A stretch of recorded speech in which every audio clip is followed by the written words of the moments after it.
Good morning, Tokyo! So, we're here now on our day 2. And pupunta tayo ngayon for our Mount Fuji tour. So, kain muna tayo na binili natin onigiri kanina umaga. So, lumabas na pala ako. And I tried na suotin yung damit ko today. If malamig ba or hindi. So, ayan. Nag-fit check muna.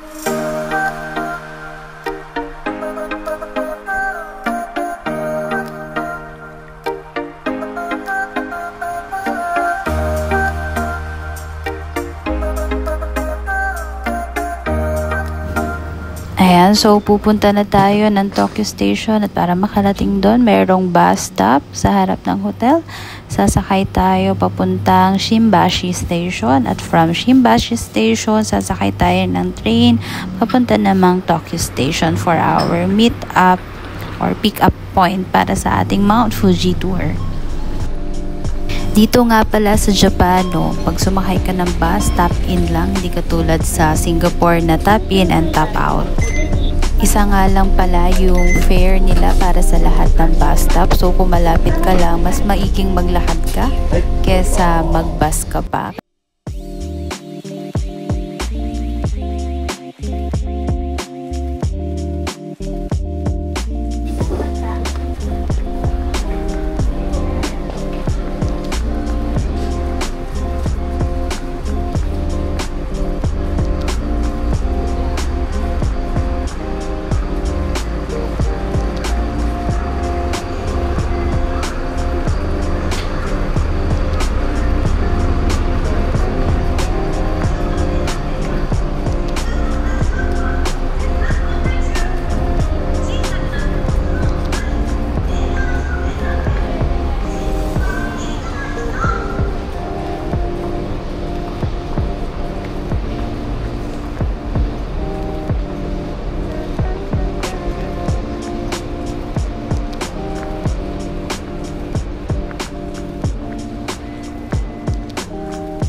nandito na tayo ngayon sa ating meeting place sa harap ng Tokyo Station.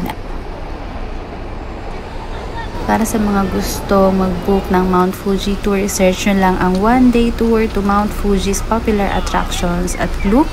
At nabibili nyo siya for 2,904, pero may discount pa yan. Gumamit na lang kayo ng mga Klook discount code ng mga sikat na vlogger katulad ni Chuck and Joe or ni Paul Ivan de Guzman na naging basis ko para sa travel ko here sa Tokyo. So here's Linda, our tour guide for the day, and ina-explain niya sa amin kung ano yung magiging flow ng aming tour for today and background ng mga places.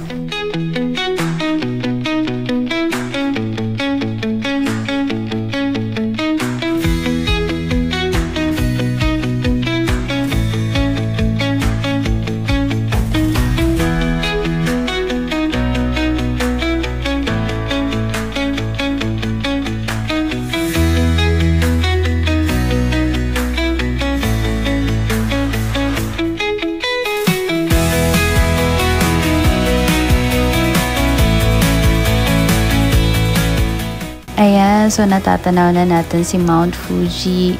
At napakaganda ng weather ngayon dahil napaka-clear, walang clouds na humaharang sa kanya. Hindi ito palaging ganito, so napakaswerte natin na makita natin today ng ganito ka-clear si Mount Fuji. So ang ating first stop ay sa Lake Kawaguchiko.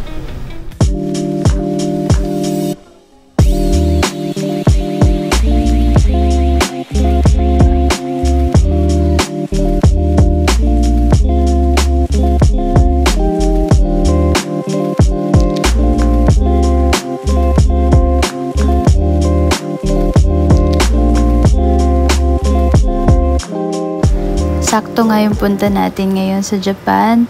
Naka-full bloom pa yung mga cherry blossoms. So, ang ganda ng mga shots ko with the cherry blossom and Mount Fuji. So, papakita ko sa inyo. Ito. At ito.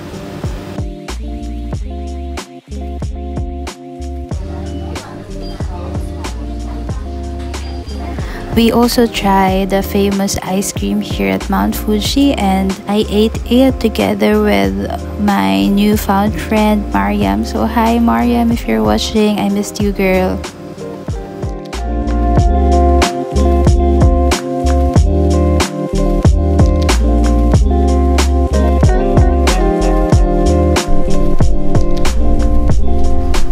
Bago tayo pumunta sa next stop natin, pinag-lunch muna tayo dito sa restaurant na to.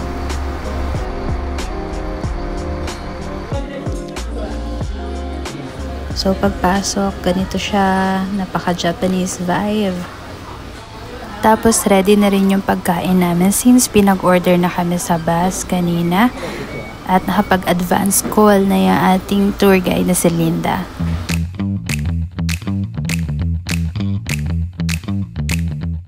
Masarap yung food pero hindi ko naubos yung chicken kasi napakarami naman talaga. Tapos meron pa tayong mga side dishes at nabusog nga naman tayo. For our next stop, pupunta tayo sa Oshino-Hakkai.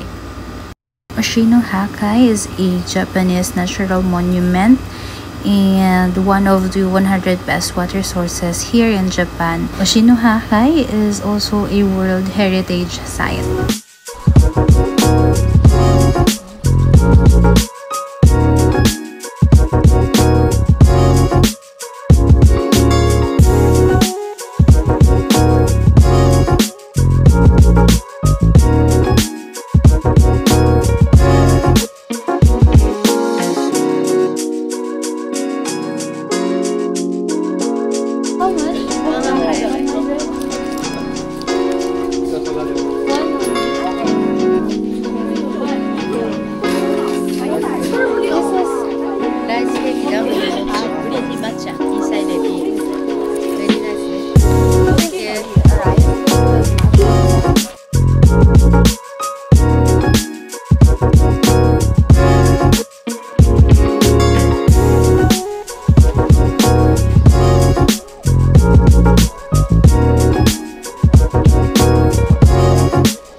Ang ganda, Oshinohakai. For our next stop, Hikawa Clock Shop. Hindi nga pala tayo nagtagal dito sa clock shop dahil hindi rin naman kita si Mount Fuji. Tinatakpan na siya ng mga clouds. So pupunta na tayo ng Arakoyama Senjen Park. Malayo nga pala tong Arakoyama Senjen Park from the bus parking lot. And malayo din siya dun sa pinanggalingan nating clock shop. So, pag-aakyat tayo dun sa pagoda ng Arakoyama Senjen Park, masusubok yung ating pagka-climber dahil pataas ito.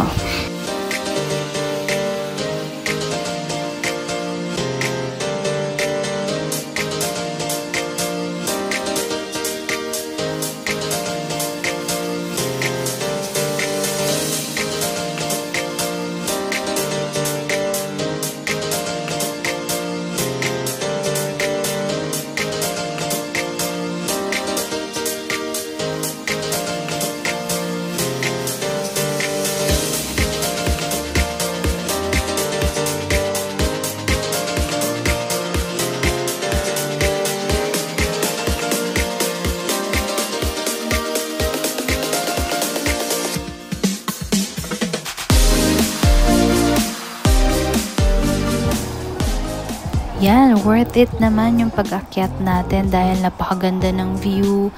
Yun nga lang, ang dami ring turista nating mga kasabay kaya hindi tayo masyado nakakuha ng magagandang picture or yung mga solo picture. So, laging merong katabi. So, nag-uunahan dahil meron lang 5-minute slots per group na papapasukin nila. At ito na nga, dali-dali na akong bumaba at bumalik sa ating meeting point dahil si Linda, ang sabi niya 3:30 kami dapat nandun na pero 3:10 hinahanap niya na kami. Last but not the least, ito na ang pinakasikat na Lawson. Ayan, babalik na tayo ng Tokyo tapos ang ating Mount Fuji tour.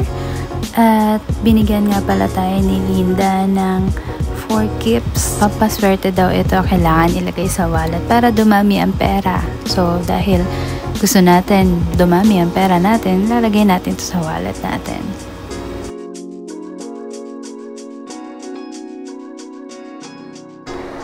Ayan. So we're done with the Mount Fuji tour.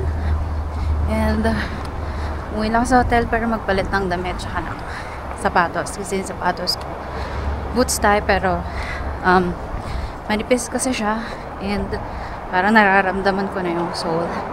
So pupunta tayo ngayon sa Shinjuku. Then tayo magdi-dinner and then check na natin yung Godzilla head.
dito na nga pala nagtatapos ang ating day 2. See you on my Japan vlog day 3.